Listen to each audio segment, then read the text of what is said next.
कहानी की शुरुआत में हम प्रिंस नाम के एक सिंपल से लड़के को अपने परिवार के साथ समुद्र किनारे एक सुंदर से घर में रहते हुए देखते हैं। उसका परिवार भी उसकी ही तरह प्यारा था।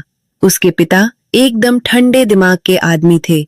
उसकी माँ भी उससे बहुत प्यार करती थी और उसकी छोटी बहन किटक कैट तो पूरे घर की जान थी। उसके अंकल काफी अजीब थे, थोड़े खोए खोए से रहते थे, लेकिन दिल के अच्छे हैं। हर साल उनके घर में न्यू ईयर पर एक पार्टी होती थी जिसे सभी लोग मजे से सेलिब्रेट करते। उस साल भी ऐसा ही था। पार्टी के अगले दिन टिम के पिता ने उसे बुलाया और कहा कि आज तुम 21 साल के हो गए हो। मुझे भी ऐसे ही तुम्हारे दादाजी ने अपने पास बुलाया था, जैसे मैंने आज तुम्हें बुलाया है। टिम ने सीधे तौर पर पूछा कि कोई खास वजह है क्या। उसके पिता ने हमेशा की तरह एक शांत मुस्कान के साथ बताया, हमारे परिवार में मर्दों का एक सीक्रेट है, हम टाइम ट्रैवल कर सकते हैं, मतलब समय में सिर्फ पीछे जा सकते हैं, वैसे आगे नहीं। प्रिंस ने पहले तो सोचा कि पापा मजाक कर रहे हैं, लेकिन उसके पिता ने कहा कि मुझे भी पहले ऐसे ही लगा था, बस किसी अंधेरी जगह जाओ, अपनी मुट्ठी बंद और जिस वक्त में तुम वापस जाना चाहते हो उस बारे में जोर लगा के सोचो। टिम ने सोचा कि अगर यह मजाक निकला ना तो पापा आपको कभी माफ नहीं करूंगा मैं। लेकिन अब उसका इंटरेस्ट तो जाग गया था। वह अलमारी के अंदर गया, मुट्ठी बंद की और कल रात की न्यू ईयर पार्टी के बारे में सोचने लगा। आंख खुली तो उसने देखा कि वह वही कपड़े पहने हुए था जो उसने पार्टी में पहने थे। बाहर से उसी म्यूजिक की आवाज आ रही थी। वो नीचे गया और पार्टी में वापस वही सब देखा जो कल हुआ था। इस बार उसने पिछले दिन वाली गलतियां नहीं दोहराई। फिर वह वापस अपने वर्तमान समय में लौट आया और पापा से मिलकर कहने लगा कि यह तो सच में काम करता है। उसके पिता ने मुस्कुराते हुए पूछा कि अब बताओ इस पावर का क्या करोगे तुम। प्रिंस ने कहा कि सबसे पहले तो मुझे पैसा और फेम चाहिए। यह सुनकर उसके पिता ने तुरंत उसे रोका, ऐसा कभी मत करना, तुम्हारे दादा ने भी यही सोचा था। आखिर में उनके पास कुछ भी नहीं बचा। मैंने कभी भी किसी बहुत अमीर आदमी को खुश नहीं देखा, लेकिन टिम का कहना था कि अगर पैसा मिल जाए तो जिंदगी भर काम नहीं करना पड़ेगा। उसके पिता ने बड़ी सादगी, काम से कभी मत भागो, तुम्हारे अंकल को देखो, उन्होंने भी सोचा था कि टाइम ट्रैवल सब कुछ सॉल्व कर देगा, पर क्या वह ऐसा कर पाए? आज उनकी हालत कितनी बुरी है। सब जानते हैं। टिम उनकी बातों को ध्यान से सुन रहा था। फिर उसके पिता ने एक आखिरी बार उसे कहा कि इस ताकत को किसी खास चीज के लिए इस्तेमाल करो, किसी ऐसे काम के लिए जो वाकई जरूरी हो। अब प्रिंस ने सोचा कि मैं इस ताकत को सबसे पहले प्यार ढूंढने के लिए इस्तेमाल करूंगा। कुछ वक्त बाद टिम की छोटी बहन किट कैट का बॉयफ्रेंड जमी एक लड़की को घर लाया जिसका नाम था शार्लेट। वो 2 महीने के लिए उनके साथ रहने आई थी। शार्लेट देखने में बहुत खूबसूरत थी। टिम का दिल तुरंत उस पर आ गया। उसने हर तरह से उसका दिल जीतने की कोशिश की। उसके साथ टेनिस खेला, घूमने गया, वक्त बिताया। अब जब शार्लेट का वापस जाने का वक्त आया तो टिम उसके कमरे में गया और उससे अपने प्यार का इजहार किया। लेकिन शार्लेट ने कहा कि काश तुमने 1 महीना पहले यह कहा होता तो शायद कुछ हो सकता था। लेकिन यह बहाना टिम के आगे चलने वाला नहीं था।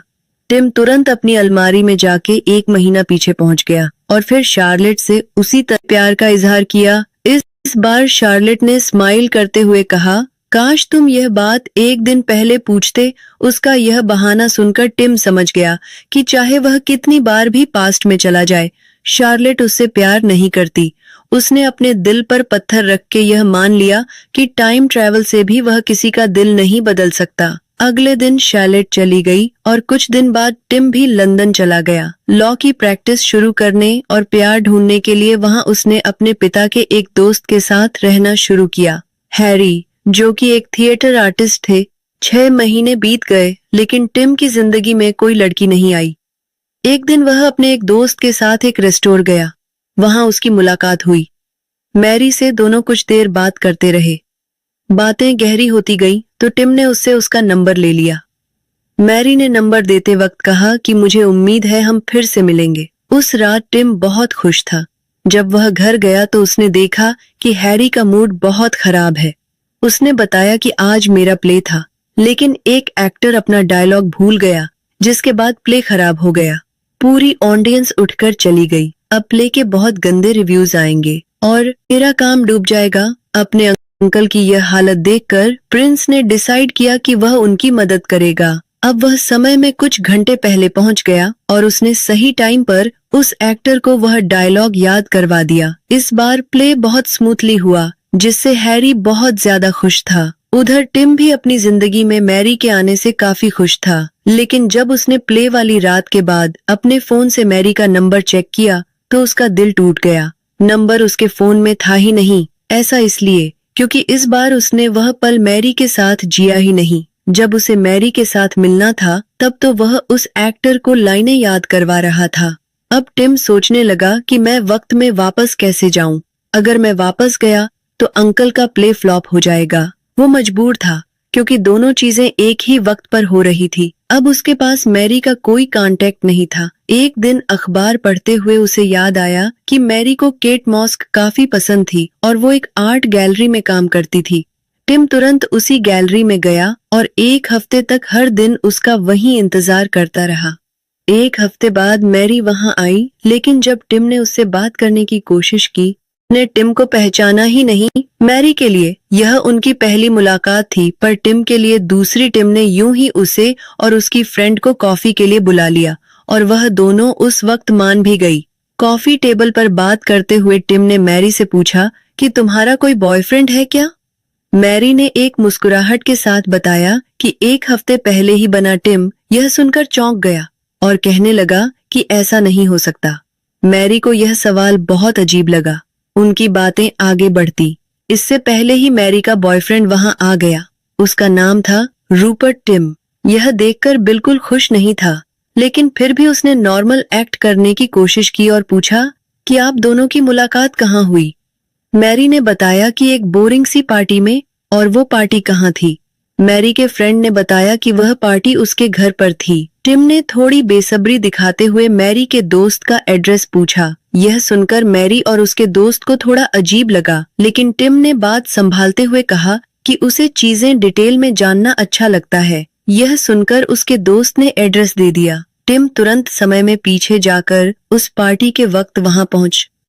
जब वह वहां पहुंचा तो पार्टी चल रही थी, पर रूप अभी आया नहीं था। मैरी एक कोने में अकेली खड़ी थी। वो थोड़ी उदास लग रही थी। टिम उसके पास गया और उससे वही बातें करने लगा जो उसे पसंद थी। मैरी के लिए वो उससे पहली बार मिल रहा था, लेकिन वो मैरी से 2 बार पहले मिल चुका था। उसने कहा कि मुझे भी केट मॉस बहुत पसंद है और मुझे पता है तुम इस पार्टी में बोर हो रही हो। मैरी थोड़ा हैरान हुई, पर उसकी बातों से इम्प्रेस भी। उसने भी कहा कि हाँ, ये पार्टी बहुत बोरिंग है, कहीं बाहर चलें क्या? वो दोनों पार्टी से बाहर निकल गए। उधर बेचारा रूप अब एंट्री ही मार रहा था पार्टी में, लेकिन वो कहाँ जानता है जो उसकी गर्लफ्रेंड बनने वाली थी, उसे तो कोई और ही ले गया। लेकिन इस बार टिम सब कुछ बदल चुका था। बाहर डिनर के बाद टिम ने मैरी को घर पर ड्रॉप किया। दोनों के बीच नजदीकियां बढ़ती गईं। वह दोनों एक दूसरे के काफी करीब आ गए, लेकिन चीजें टिम ने जैसी सोची थी वैसी नहीं हुई। तो टिम ने सोचा कि एक और बार करके देखते हैं। वह समय में पीछे गया और उस रात को बार बार जीने लगा जब तक वह बिल्कुल परफेक्ट नहीं हुई। अब उसने मैरी को पूरी तरह से इम्प्रेस कर वो दोनों एक दूसरे को हर रोज फोन मिलाने लगे। समय के साथ उनका प्यार गहरा होता गया। टिम को यह महसूस होने लगा कि मैरी ही वह लड़की है जिसके साथ वह अपनी जिंदगी गुजार सकता है। कुछ वक्त बाद टिम ने मैरी को शादी के लिए प्रपोज कर दिया। मैरी ने बिना किसी झिझक के हाँ भी कह दिया। टिम ने मैरी को अपने घर ले जाकर अपने परिवार से मिलवाया। सभी ने मैरी को बहुत पसंद किया। डिनर टेबल पर जब सभी लोग बैठे थे तो टिम ने कहा कि हमने फैसला लिया है, हम शादी करेंगे। यह सुनते ही उन सब के बीच खुशी की लहर दौड़ पड़ी। साथ ही प्रिंस ने सबको यह भी बताया कि वह बाप बनने वाला है। इनका सही है, शादी हुई नहीं, बाप पहले बन जाते हैं। यह शादी का दिन आया और बहुत सारी चीजें बिगड़ी। कभी बारिश होने लगी, कभी कुछ लोगों की स्पीच में गड़बड़ हो गई।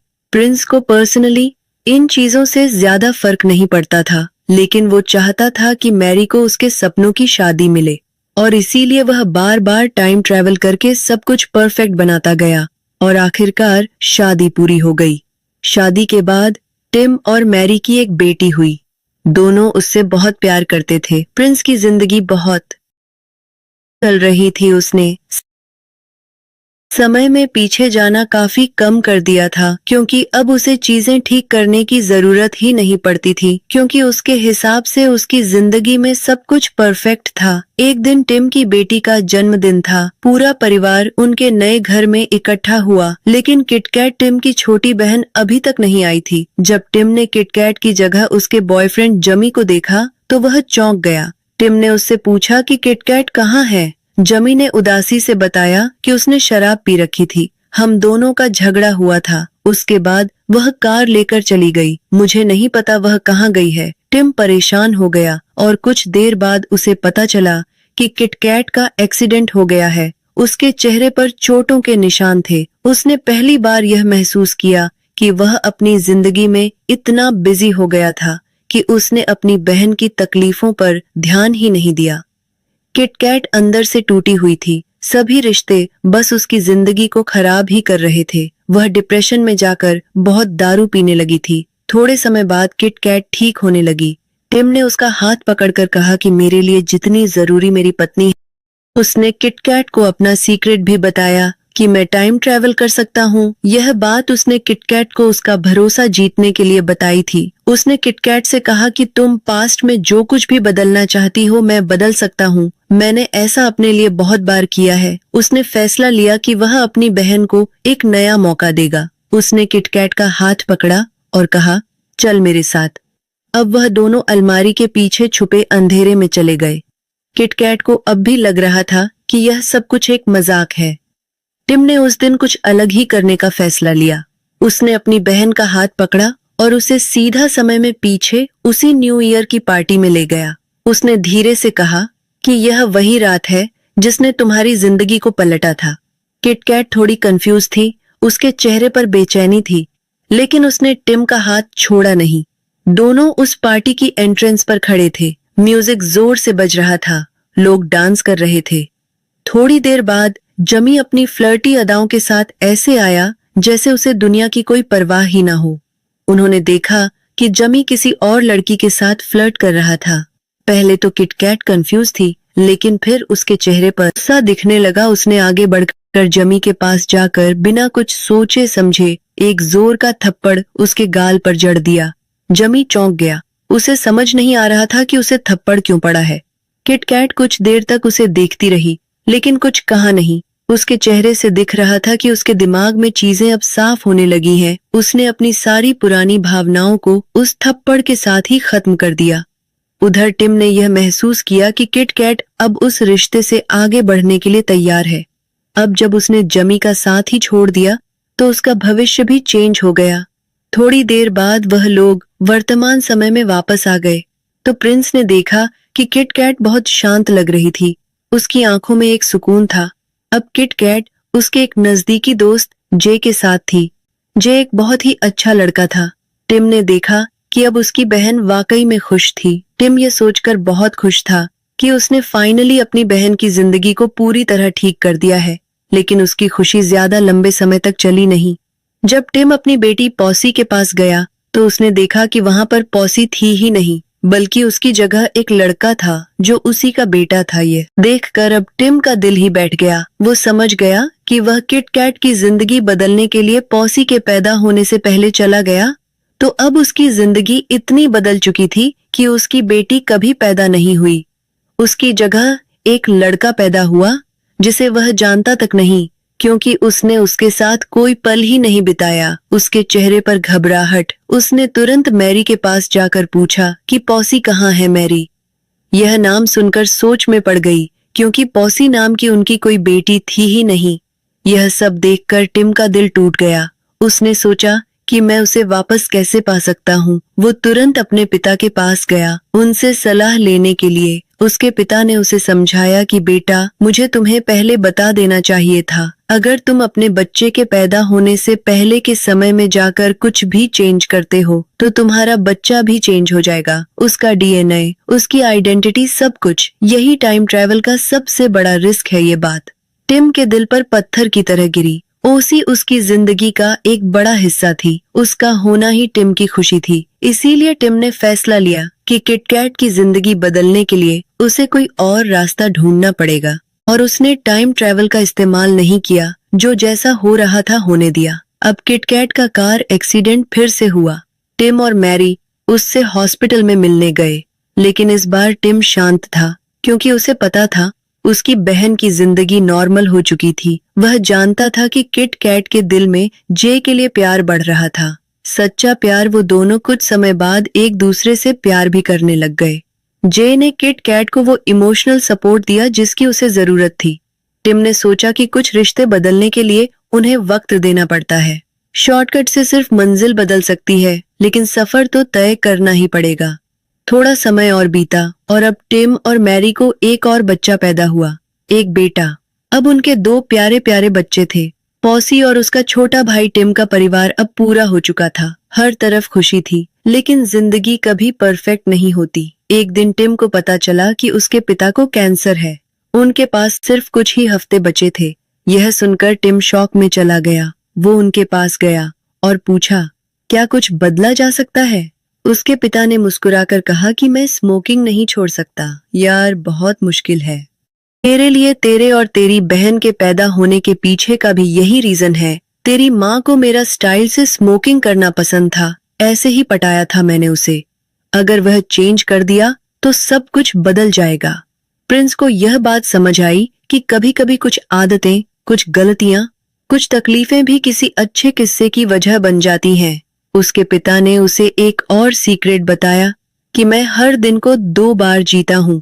पहली बार नॉर्मल इंसानों की तरह स्ट्रेस और रूटीन में, दूसरी बार समय में पीछे जाकर बिल्कुल शांति और प्यार के साथ। तुम भी ट्राई करके देखो। इस हिसाब से सोचेगा ना, कम से कम 200 साल का हूँ मैं। खैर, प्रिंस भी वैसा ही करने लगा। वो हर दिन को 2 बार जीने लगा। पहली बार आम लोगों की तरह, दूसरी बार पूरी खुशी के साथ। इस तरह हर एक लम्हा उसके लिए सपने जैसा हो गया। लेकिन एक दिन ऐसा आया जो प्रिंस फिर से जीना नहीं चाहता था। उसके पिता की मौत का दिन। वो दिन बहुत बुरा गुजरा।